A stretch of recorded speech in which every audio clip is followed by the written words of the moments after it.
April மாதம் 24ஆம் தேதி பாஸ்கா 3ஆம் வாரம் வெள்ளிக்கிழமை. முதல் வாசகம். திருத்தூதர் பணிகள் நூலிலிருந்து வாசகம். அதிகாரம் 9, இறை வார்த்தைகள் 1 முதல் 20 முடிய.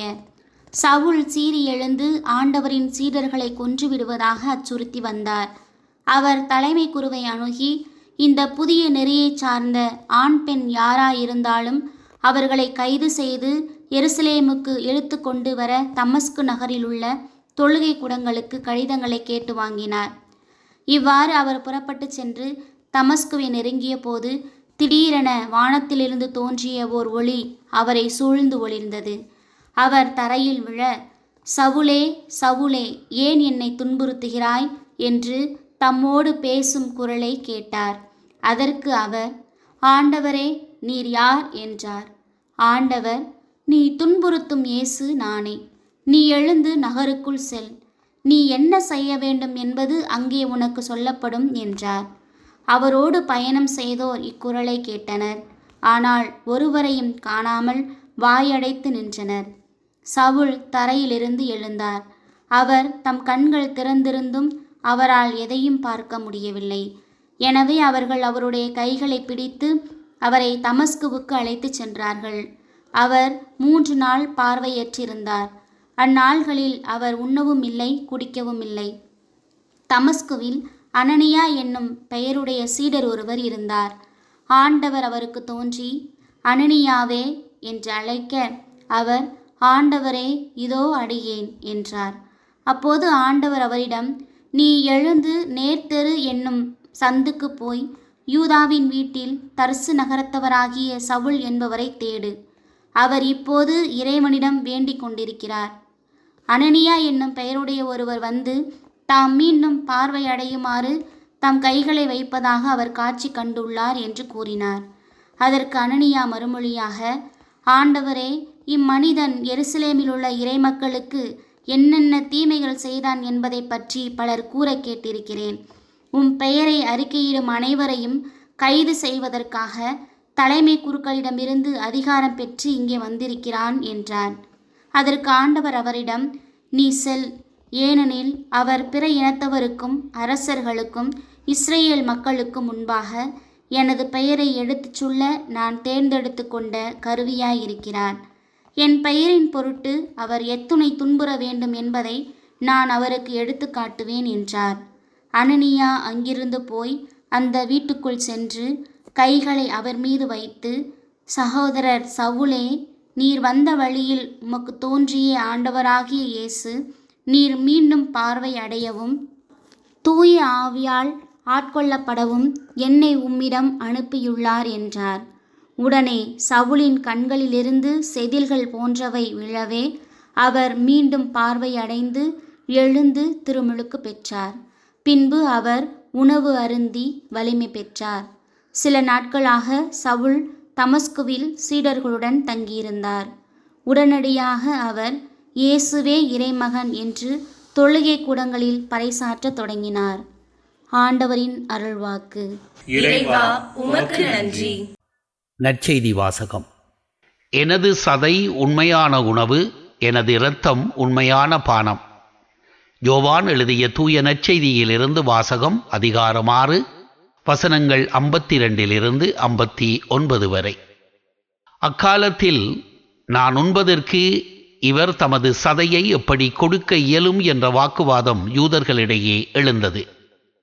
இயேசு அவர்களிடம், உறுதியாக நான் உங்களுக்கு சொல்லுகிறேன், மானிட மகனுடைய சதையை உண்டு அவருடைய இரத்தத்தை குடித்தால் ஒழிய நீங்கள் வாழ்வு அடைய மாட்டீர்கள். எனது சதையை உண்டு என் இரத்தத்தை குடிப்பவர் நிலை வாழ்வை கொண்டுள்ளார். நானும் அவரை இறுதி நாளில் உயிர்த்தெழச் செய்வேன். எனது சதை உண்மையான உணவு, எனது இரத்தம் உண்மையான பானம். எனது சதையை உண்டு எனது இரத்தத்தை குடிப்போர் என்னோடு இணைந்திருப்பர், நானும் அவர்களோடு இணைந்திருப்பேன். வாழும் தந்தை என்னை அனுப்பினார், நானும் அவரால் வாழ்கிறேன். அதுபோல் என்னை உண்போரும் என்னால் வாழ்வர். விண்ணகத்தில் இருந்து இறங்கி வந்த உணவு இதுவே. இது நம் முன்னோர் உண்ட உணவு போன்றது அல்ல. அதை உண்டவர்கள் இறந்து போனார்கள். இவ்வுணவை உண்போர் என்றும் வாழ்வர். இயேசு கப்பர்நாகுமில் உள்ள தொழுகை கூடத்தில் இவ்வாறு கற்பித்தார். ஆண்டவரின் அருள்வாக்கு. கிறிஸ்துவே உமக்கு புகழ். அன்புக்குரியவர்களே, ஜெர்மானிய நாசிகளால் சிறையில் அடைக்கப்பட்டவர்களில் கிறிஸ்தவர்களும் கத்தோலிக்க குருக்களும் உள்ளடங்குவர். அங்கு குருக்கள் எவ்வாறு திருப்பலி நிறைவேற்றினார்கள் என்பதை ஒரு குரு பின்னைய நாளில் விளக்கினார். அவர் இவ்வாறு சொல்லுகின்றார்: படை வீரர்கள் தூங்கச் சென்ற பின்பு குருக்களாகிய நாங்கள் மெதுவாக ஒன்று கூடுவோம். கண்டுபிடிக்கப்பட்டால் உயிருக்கு கூட ஆபத்து என்ற சூழ்நிலையில் ஒன்று கூடிய நாங்கள் மெதுவாக சப்தமில்லாமல் சிறைச்சாலை உடைகளை களைந்துவிட்டு மறைத்து வைத்திருந்த திரு உடையை அணிந்து திருப்பலியை ஆற்றுவோம். அதில் இயேசுவினுடைய துன்பத்தையே அதிகம் நினைவு கூர்ந்து அவருடைய துன்பத்தில் பங்கெடுப்பதற்கான வாய்ப்பை இறைவன் எங்களுக்கு கொடுத்துள்ளதை நினைத்து இறைவனுக்கு நன்றி கூறுவோம். நாங்கள் அனுபவித்த துன்பம் இயேசுவின் துன்பத்தின் தொடர்ச்சியே என்பது எங்களது நம்பிக்கை. நற்கருணையை எத்தனை சிறிய துண்டுகளாக உடைக்க முடியுமோ அத்துணை சிறிய துண்டுகளாக உடைத்து கூடியிருப்போர் உண்போம் என்று சொல்கின்றார். இன்றைய நற்செய்தி நற்கருணை பற்றிய இயேசுவின் போதனையின் ஒரு பகுதியாக இருக்கிறது. எவ்வாறு தங்களது துன்ப நேரத்தில் கூட நற்கருணை தங்களுக்கு வலிமையையும் வல்லமையும் தருவதை அந்த குருக்கள் உணர்ந்திருந்தார்கள் என்பதை மேற்கண்ட சாட்சியம் நமக்கு எடுத்துரைக்கின்றது. அன்பிற்குரியவர்களே, நற்கருணை பற்றிய ஒரு சில புகழ்பெற்ற மேற்கோள்களை நாம் இங்கு சிந்திக்கலாம். முதலாவதாக புனித பிரான்சிஸ் சலேசியார் நற்கருணையை பற்றி இவ்வாறு சொல்கின்றார்: இயேசு கிறிஸ்து தன்னையே அழித்து உணவாக மாற்றி நமது ஆன்மாவோடும் இதயத்தோடும் இரண்டர கலந்து விடுகிறார். வேறு எந்த செயல் வழியாகவும் இந்த அளவிற்கு இறைவன் தனது விசுவாசிகளோடு ஒன்றித்துவிட முடியாது என்று சொல்கின்றார். அடுத்தபடியாக மேக்கர்ச் என்ற இடத்தில் காட்சியளித்த அன்னை மரியா இவ்வாறு சொன்னாராம்: திருப்பலி கொடுக்கின்ற அருளையும் கொடைகளையும் நீங்கள் உணர்ந்து கொண்டால் திருப்பலிக்கு முன்னமாக 1 மணி நேரமாவது உங்களையே தயாரிப்பீர்கள். திருப்பலி உங்களது வாழ்வாக அமையட்டும். உங்களை தூய்மைப்படுத்துகின்ற திருப்பலியில் நீங்கள் பங்கெடுக்கக்கூடிய நேரமானது உங்களது வாழ்வின் புனிதமான நேரமாக அமையட்டும். நீங்கள் எவ்வளவுதான் முயற்சி செய்தாலும் திருப்பலியின் மகிமையையும் பெருமையையும் நீங்கள் ஒருபோதும் முழுமையாக உணர்ந்து கொள்ள முடியாது என்று அன்னை மரியா வெளிப்படுத்தியதாக நாம் பார்க்கின்றோம். அடுத்தபடியாக முன்னாள் திருத்தந்தை 16ஆம் பெனடிக்ட் நற்கருணை திருச்சபையை கட்டி எழுப்புகிறது, திரு அவையோ நற்கருணையை உருவாக்குகிறது என்று சொல்லுகின்றார். புகழ்பெற்ற இறையியலாளரான புனித தாமஸ் அக்வினாஸ், ஓ புனிதமிகு திருவிருந்தே, உன்னில் கிறிஸ்து உண்ணப்படுகிறார், அவரின் பாடுகள் நினைவு கூறப்படுகின்றன, எமது அகம் அருளால் நிரப்பப்படுகிறது, இனி வரும் மகிமையான வாழ்விற்கு எமக்கு அச்சாரமாக அளிக்கப்படுகிறது என்று சொல்லுகின்றார். அவரே மேலும் நற்கருணையில் இயேசு நம்மை வழிநடத்தும் ஆயனாகவும் நமக்கு நல் உணவை ஈணும் பசும்புல் வெளியாகவும் இருக்கிறார் என்று சொல்கின்றார். அன்புக்குரியவர்களே, இப்படிப்பட்ட மேலான நற்கருணையை உண்ணும் நாமும் காலத்தை கடந்தவர்களாக மாற்றப்படுகிறோம் என்பதையே இன்றைய நற்செய்தியில் இயேசு சுட்டிக்காட்டுகிறார். காலத்தால் கட்டுப்படுத்தப்பட்டு காலத்திற்குள் அழிந்து போவதல்ல கிறிஸ்தவ வாழ்வு. காலத்தை கடந்து நிற்கக்கூடிய வாழ்வு நமது வாழ்வு. அதற்கான வரத்தை தருவது நற்கருணை. இயேசுவை போலவே அவர் ஏற்படுத்திய உணவும் காலத்தை கடந்தது, காலத்தால் கட்டுப்படுத்தப்பட இயலாதது.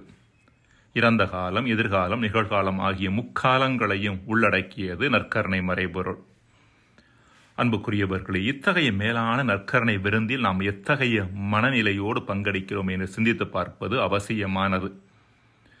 புனித பிலிப்பினேரி ரோமை நகரில் ஒரு குருவாக பங்கிலிருந்த நேரம். ஒரு நாள் திருப்பலி ஆற்றிக் கொண்டிருந்த பொழுது நற்கருணை கொடுக்கும் நேரத்திற்கு முன்பாக ஒரு மனிதன் அவசரமாக ஆலயத்திற்குள் நுழைவதை பார்த்தார். உள்ளே நுழைந்த மனிதன் கொஞ்சம் கூட தன்னை தயாரிக்காமல் நற்கருணை வாங்கினான். அதன் பிறகும் அமர்ந்து மன்றாடாமல் ஆலயத்தை விட்டு வெளியேறினான்.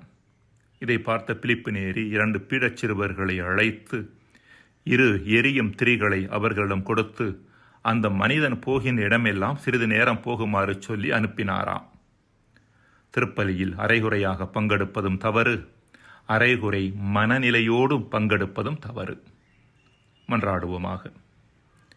இறைவா, வாழ்வு தரும் உணவாம் நற்கருணை எங்களது அரைகுறை வாழ்வை முழுமைப்படுத்துகிறது என்பதை உணர்ந்து நற்கருணையில் முழு ஈடுபாட்டோடு பங்கெடுக்க எங்களுக்கு வரம் தருவீராக.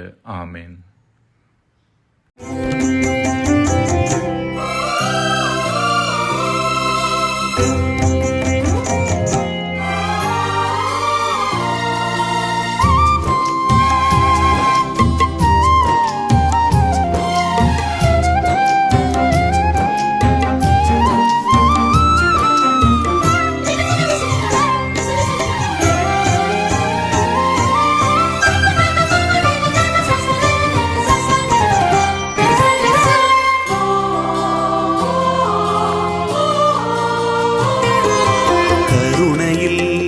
கனிந்த உணவிது, அருளினில் விளைந்த உறவிது, இறைவனின் பாசமொழிது, இதயத்துள் வீசும் ஒளிது.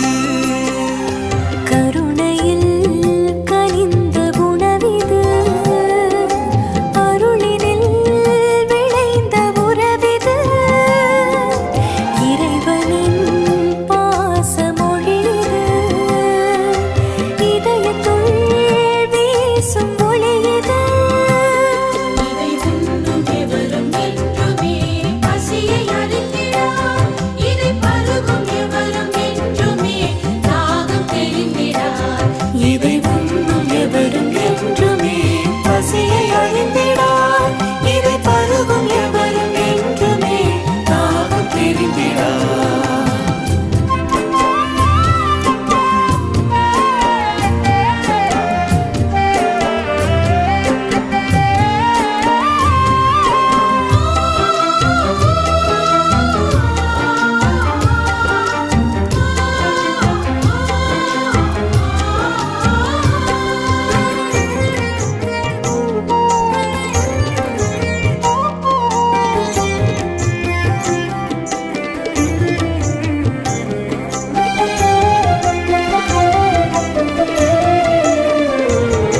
என் உடலிது, இதை உண்ண வாருங்கள், என் இரத்தம் இதை வாங்கி பருகுங்கள்.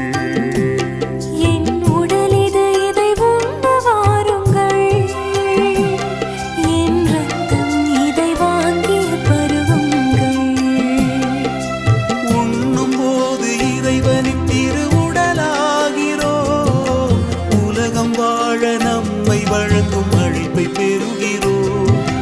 உண்ணும் போது இறைவனின் திருவுடலாகிறோம், உலகம் வாழ நம்மை வழங்கும் அழைப்பை பெறுகிறோம். நற்கருணையாகிறோம். வாழ்வு தரும் வானமுதை உண்ண வாருங்கள், அது வாரி வழங்கும் வாழ்வின் சுவையை மண்ணில் சேருங்கள். வாழ்வு தரும் வானமுதை உண்ண வாருங்கள், அது வாரி வழங்கும் வாழ்வின் சுவையை மண்ணில் சேருங்கள்.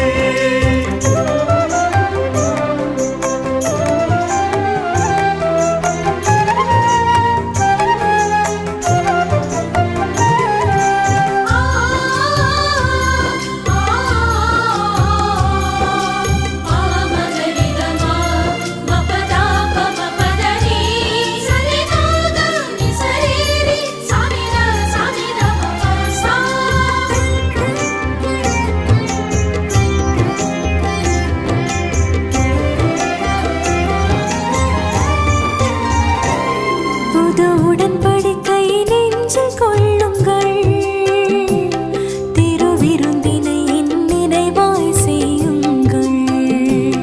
புது உடன்படிக்கை நெஞ்சில் கொள்ளுங்கள், திருவிருந்தினை என் நினைவாய் செய்யுங்கள். நினைவாக செய்து இறை சாயல் பெறுகிறோம், மனிதர் நடுவில் இறைவன் திரு நினைவை தருகிறோம். நினைவாக செய்து இறைச்சாயல் பெறுகிறோம், மனித நடுவில் இறைவன் திரு நினைவை தருகிறோம். நற்கருணையாகிறோம். வாழ்வு தரும் வானமுதை உண்ண வாருங்கள்,